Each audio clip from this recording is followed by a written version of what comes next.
Live from our nation's capital, it's Deadline DC with Brad Bannon.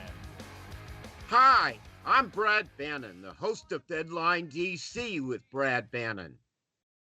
I'm a national Democratic and progressive strategist, a political analyst for News Radio KNX in Los Angeles, and a columnist for The Hill in Washington, D.C.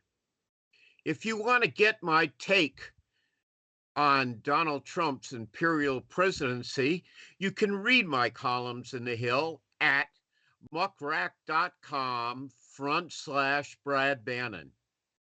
Mondays on Deadline DC, I talk to the people and to the players behind the politics and policies that drive our great nation forward, or at least keep it from going backwards during Trump 2.0. Today on Deadline DC, we're going to meet the press.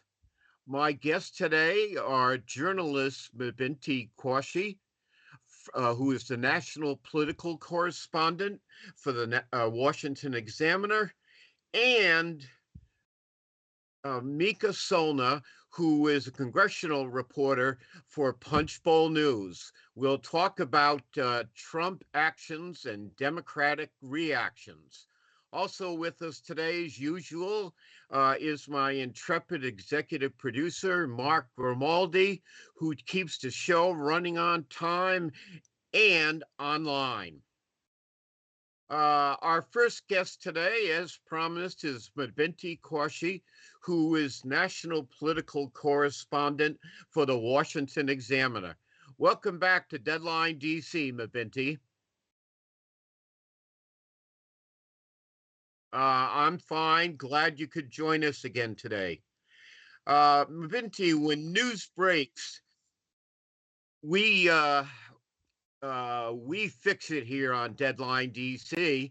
And I know you've seen this story, but there's a story floating around in the ethosphere by Jeffrey Goldberg, the editor of Atlantic Monthly, he was included on a text chain prior to the attack on the Houthi rebels in Yemen.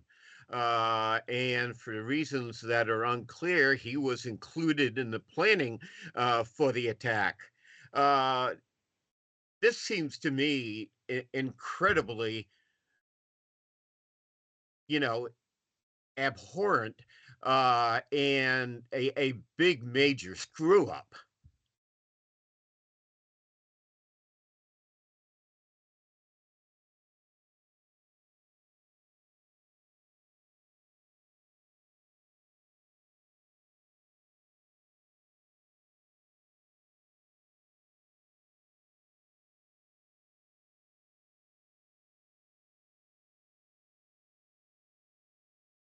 Information.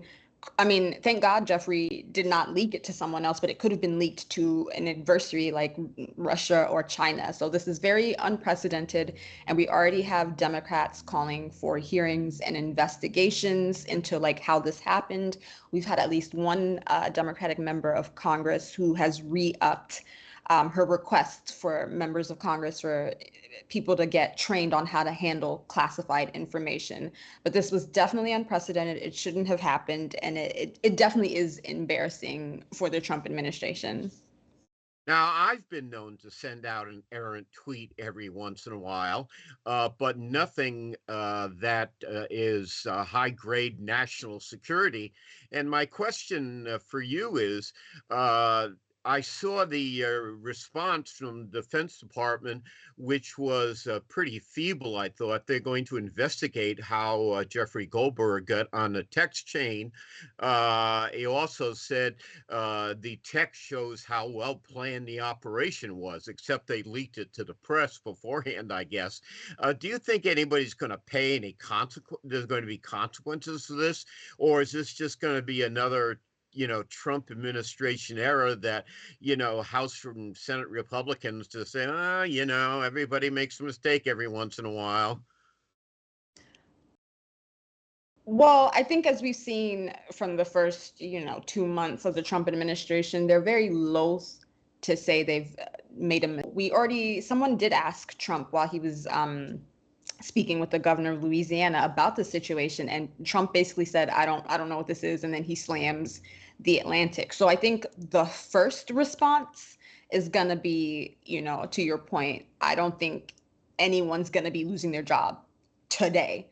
However, if the backlash does grow, if this spirals into a harder or worse PR nightmare for the Trump administration, then things could change. And, maybe there are real investigations and real hearings, and maybe someone does lose their job. But I don't think, like, as of today, I don't necessarily think that's happening, just because the Trump administration they're not normally willing to concede to their critics from the get-go. It'll likely take a lot of negative press for that to happen, if it happens.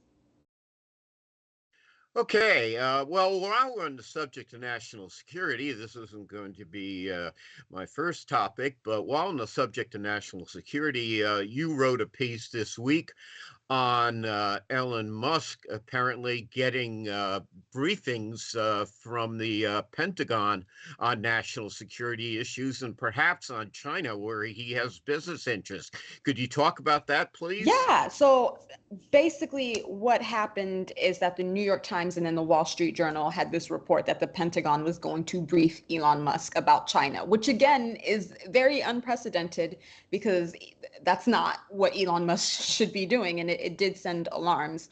And so Trump and our Defense Secretary, Pete Hegseth, they both take to social media to denounce the reports. And then later on, Trump announces that he wasn't going to show any of the plans that the Defense Department has about potential war with China, just because, as you pointed out, Elon Musk has a lot of conflict of interests with China. Tesla is manufactured in China, and also China is a big industry for him, for people to buy his products. And so it would represent a huge conflict of interest for Elon Musk to have that sort of briefing. So, but I should say that Elon Musk, he did meet with Pete Hegseth at the Pentagon.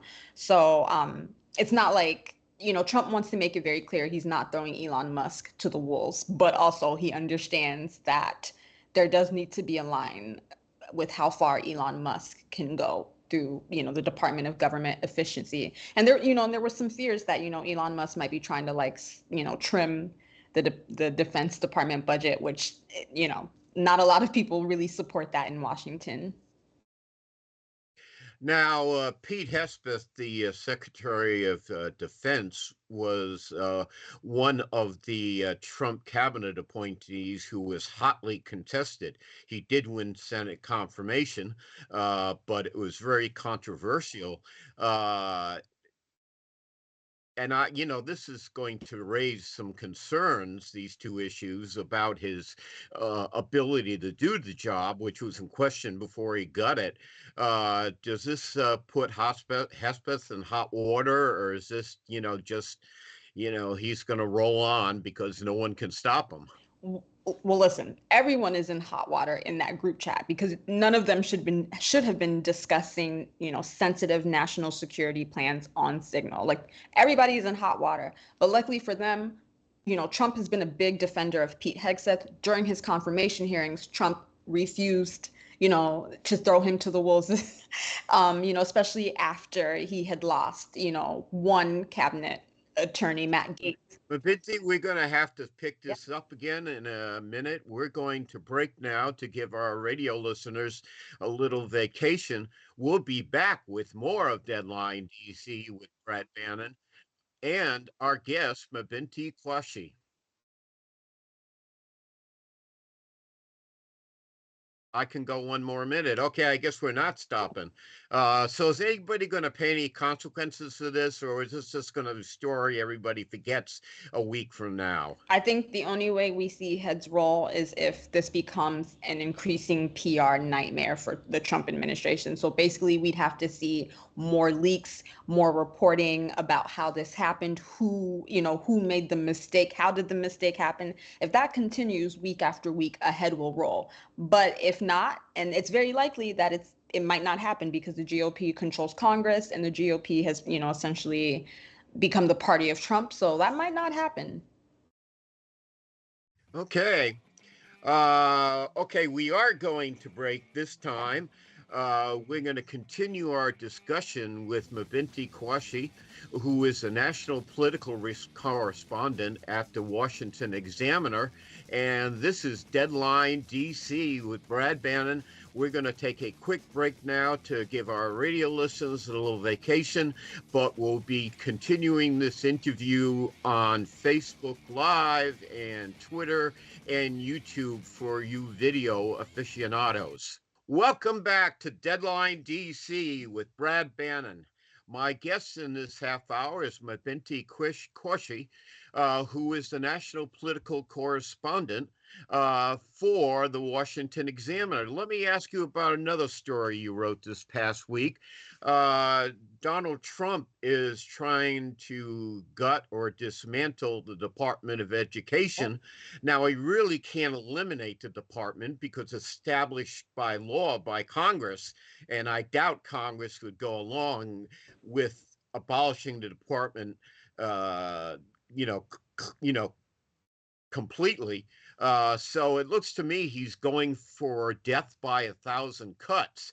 I think you said in your piece that he has already fired half the staff, withdrawn from crucial research projects. Why don't you talk about that, please? Yeah, so you've said a lot, and I just want to touch on a few things. To your point, right, Trump as the president cannot actually legally dismantle the Department of Education. That comes through Congress. Republicans would need at least 10 Democrats, well, not 10, but would need several Democrats to hit the 60 vote threshold to avoid a filibuster. That's not going to happen. No Democrat wants to eliminate the Department of Education. But to your point, Trump can really severely limit the Department of Education. One, right, by laying off or firing, or the deferred resignation program where half of the workers are already gone. As he announced last week, student loans, that's not going to be under the Department of Education. That's going to go to the Small Business Association under Kelly Loeffler. The part of the Department of Education that deals with disability, with students who are disabled, that's going to go to RFK Jr. with the Health and Human Services Department. And so he can take away key pieces of the Department of Education and send it elsewhere, which, could basically render the Education Department ineffective, essentially, without, technically violating law. However, as you've noted in my story, lots of Democrats, lots of unions have already threatened to take. We're going to have to take another break, Mabinty, to bring back our radio listeners. This is Deadline DC with Brad Bannon.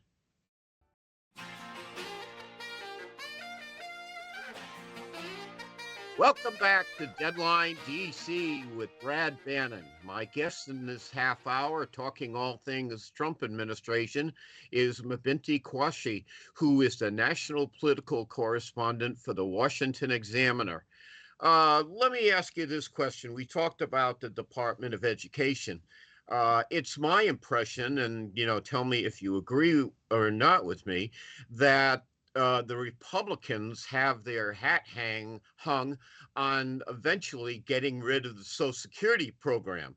Now, anytime anybody accuses the Trump administration of trying to kill Social Security, the president says absolutely no. But last week, Elon Musk sent out forwarded a tweet that said people who received federal benefits who live on federal benefits are part of the parasite class. And this week also, the Secretary of Commerce, Howard Lutnick, said that, people are not going to mind if their check's late, which, of course, so many Americans depend on timely arrival of Social Security benefits to pay their bills.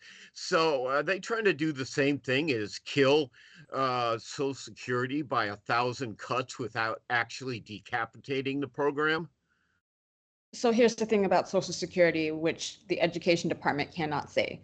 Social Security is sort of like the third rail. in American politics. And basically, if you mess with Social Security, you are likely aiming for electoral defeat during the next election. And that's the reason why you repeatedly hear Trump say, we're not going to gut Social Security. Remember, right? Elder voters are some of the most consistent and reliable voters among the entire demographic here in our nation. And so you don't want to mess with senior citizen voters because they do in fact show up. They show up consistently and they are a very powerful voting bloc. With that said, right, Elon Musk has really angered a lot of people because he's pushed out these debunked theories that, Social Security is being, it's this waste and fraud department. And he's made this very false claim that like he called it a Ponzi scheme too. Yeah, he called it a Ponzi scheme, said millions of people over the age of 100 are dead and still collecting checks from Social Security. Again, that's false. That's not true. And so I think we're going to see some tension between Trump and Elon Musk keeps going down the route of saying we're going to cut Social Security, because that will invite a lot of electoral backlash come the midterms, because that is a third rail of politics. Don't mess with people's checks. They will remember that and they will show up to vote your party out of office, essentially, which is, again, why the Democrats are hitting the Republicans over this and why Trump himself is like, we're not cutting Social Security. And that's also a big point of contention between House Republicans and Senate Republicans as they try to pass either a one-track reconciliation package or a two-track reconciliation package. Okay. Now, I'm curious your opinion on this. I think I said on the show probably early in February that I thought Elon Musk would be the first high-level casualty of the Trump administration because he seems to be intent on making his own name instead of helping Trump. He also seems intent on causing the Trump administration problem. And again, his talk about Social Security is one example of that. What is the relationship like between Trump and Musk? And I guess the other question I have is Musk causing Trump more trouble than he's worth?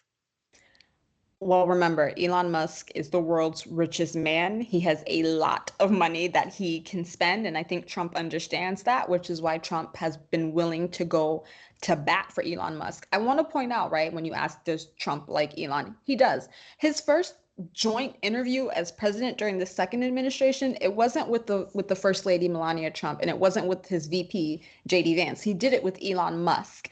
As we see reports of Tesla stock plummeting, as we see reports of Tesla facilities being vandalized, Trump invites Elon Musk to the White House where they have, Teslas on the White House lawn and, essentially pumps it up, right? Like Trump recognizes that Elon Musk is a powerful ally precisely because he can bankroll. He already did bankroll a lot of the 2024 campaign, but he can also He spent $250 million supporting his campaign last year. Right. And, he's already investing in the Wisconsin Supreme Court race. Like Elon Musk has a lot of money that could really help the GOP in these very consequential elections. And, I just want to point out, right, that Trump likes being surrounded by powerful men who are wealthy. That is essentially who Trump is, and he likes being around those sorts of people. And I think he recognizes that having Elon Musk as an enemy is probably not helpful to him, especially because he really truly only has these first 2 years to secure his legacy for the second administration.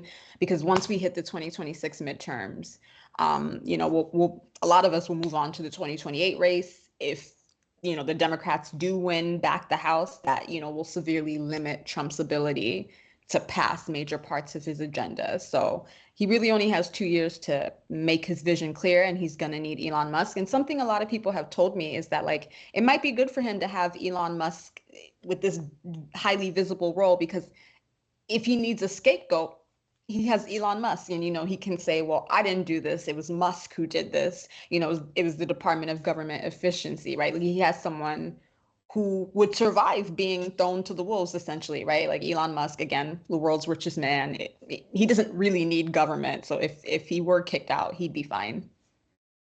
Well, let me ask you this question. It's a general question. Uh, Inflation is continuing to increase despite Trump's promise to bring prices down on day one during the campaign last year. Mhm. Uh, Unemployment claims are going up. Mhm. On the other hand, his approval rating is going down. And I guess my question is, do Trump and his political advisors see any dangers in their very aggressive actions, which have not helped them politically? That's a great question. And I think so when they speak, they say like, oh, a little bit of, financial or economic harm is something that the American public might have to stomach through. But I feel like when you look at Trump's actions, especially when it comes to the tariffs, I think it's very clear that he realizes some of his actions are really starting to like harm the economy, which is, again, as you pointed out, tanking his approval numbers, which is why we see him make these sort of last minute deals with Canada and Mexico before these tariffs really start to hit. And even the upcoming April 2nd tariffs, Trump already said today he might exempt a lot of countries again, right? Like the administration might say one thing, but when you look at their actions, specifically when it comes to tariffs and these sort of last minute negotiations, I think it's pretty clear that they are concerned about the economy and are trying to do their best to sort of stop the bleeding that has already started due to the uncertainty that's been happening with the tariffs. Mabinty, thank you very much. That's all the time we have in this segment. Thank you again. Our guest in this half hour has been Mabinty Quarshie, who is the national political correspondent for the Washington Examiner. Don't go anywhere because we have another half hour to go. Our guest in the second half hour will be Mika Solna, who is congressional reporter for Punchbowl News, and she'll talk about what's going on Capitol Hill. We'll be right back right after these messages.